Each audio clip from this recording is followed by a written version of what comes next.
House of Night Series, Book 1, Marked, by PC and Kristen Cast, Chapter 1. Just when I thought my day couldn't get any worse, I saw the dead guy standing next to my locker. Kayla was talking nonstop in her usual K-babble, and she didn't even notice him. At first. Actually, now that I think about it, no one else noticed him until he spoke. Which is, tragically, more evidence of my freakish inability to fit in. No, but Zoe, I swear to God, he didn't get that drunk after the game. You really shouldn't be so hard on him. Yeah, I said absently. Sure. Then I coughed. Again. I felt like crap. I must be coming down with what Mr. Wise, my more than slightly insane AP biology teacher, called the teenage plague. If I died, then would that get me out of my geometry test tomorrow? One could only hope. Zoe, please, are you even listening? I think he only had like 4. I don't know, maybe 6 beers?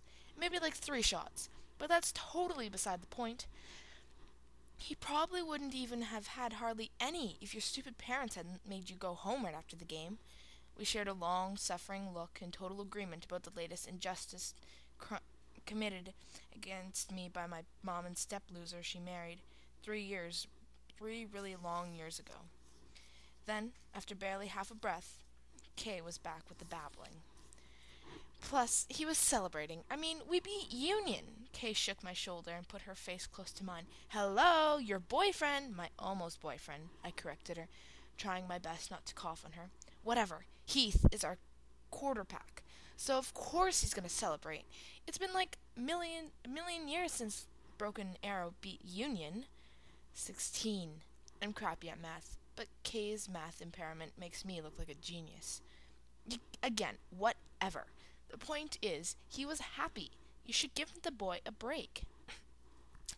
No, the point is that he was wasted for like the 5th time this week. I'm sorry, but I don't want to go out with any guy whose main focus in life has changed from trying to play college football to trying to chug a 6-pack without puking. Not to mention the fact that he's going to get fat from all that beer. I had to pause to cough. I was feeling a little dizzy, and forced myself to take slow, deep breaths when the coughing fit was over. Not that K-babble noticed. Ew, Heath? Fat? Not a visual I want. I managed to ignore another urge to cough, and kissing him is like sucking an alcohol-soaked feet. Kay scrunched her face. Okay, sick. He's too bad he's so hot. I rolled my eyes, not bothering to try to hide my annoyance at her typical shallowness. You're so grumpy when you're sick. Anyways, you have no idea how lost puppy-like Heath looked after you ignored him at lunch. He couldn't even... Then I saw him. The dead guy. Okay. I realized pretty quick that he wasn't technically dead. He was undead. Or unhuman. Whatever. Scientists said one thing. People said another. But the end result was the same.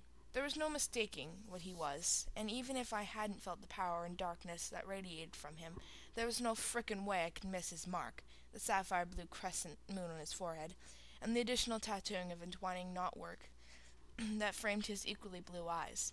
He was a vampire, and worse, he was a tracker. Well, crap, he was standing by my locker. Zoe, you are so not listening to me. Then the vampire spoke. And his ceremonial words slicked across the space between us, dangerous and seductive, like blood mixed with melted chocolate. Zoe Montgomery, night has chosen thee. Thy death will be thy birth. Night calls to thee. Hearken to hear sweet voice. Your destiny awaits you at the house of night. He lifted one long white finger and pointed at me, as my forehead exploded in pain, and Kayla opened her mouth and screamed.